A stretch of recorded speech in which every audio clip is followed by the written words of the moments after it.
तर good morning, शुभ सकाळ। तर पहाटेचे वाजलेले होते 5:30 आणि मी माझ्या दिवसाची सुरुवात केली खूपच छान आज। तर आज होता आखाजीचा सण। तर सुरुवातीला सकाळी सकाळी पहिले घरच स्वच्छ केलं, कारण सणासुदीचे घर स्वच्छ असले की थोडी पॉझिटिव्ह एनर्जी जास्त येते। मग आंघोळ वगैरे करून लगेच देवपूजा केली। छान आहे ना, प्रसन्न वातावरण होतं आणि आखाजीचा सण असल्यामुळे ना लगेच घेतली मी घागर पुजायला। तर छान अशी घागर वगैरे पुजली, हळद कुंकू वाहिलं आणि सुंदर अशी पूजा मांडून झालेली होती माझी। आणि मग मस्त अशी सुंदर रांगोळी काढली मी। तर कशी रांगोळी मला नक्की कमेंट करा। जास्त काही तामझाम करत बसले नाही, कारण स्वयंपाकही आवरायचा होता, त्यामुळे एकदम साधी सरळ आणि सिंपल मी पूजा मांडली आणि रांगोळी मी सिंपलच काढलेली होती। तर सकाळची घाईघाईची कामं असतात ना, त्यामुळे म्हटलं चला तर सकाळी सकाळीच मी पूजा मांडून दिली। आणि मग आहे ना, हे बघा हा फायनल माझ्या पूजेचा लुक होता।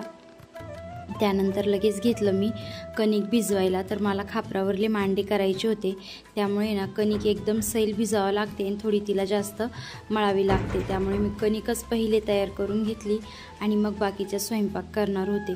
मग कणिक छान तयार झाल्यानंतर लगेच मी घेतले मांडे करायला। तर गावाकडे ना हीच एक खूप छान म्हणजे टेस्टी पदार्थ आहे की सगळ्यांना आवडतो। सण म्हटलं की पुरणपोळी, आणि पुरणपोळी म्हटलं की लगेच खापरावरलीच पुरणपोळी, याच्या व्यतिरिक्त दुसरं असतच नाही।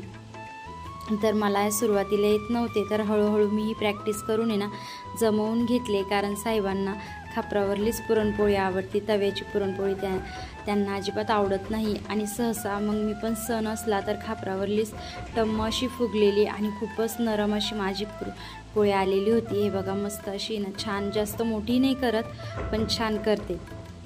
आणि हे बघा मस्त घड्या वगैरे घालून रेडी होती आणि चुलीवरली काळी आमटी ती तर एकच नंबर लागते। तर तुम्हा सगळ्यांना अक्षय तृतीयाच्या खूप खूप शुभेच्छा। तर या पुरणपोळीचं जेवण करायला मस्त अशी खापरावरची पुरणपोळी केलेली आहे मी, आणि माझा स्वयंपाक वगैरे रेडी झालेला आहे। तर चला हे बघा निवदाचं ताट पण रेडी केलेलं आहे मी। तर पुन्हा एकदा तुम्हा सर्वांना अक्षय तृतीयाच्या खूप खूप शुभेच्छा।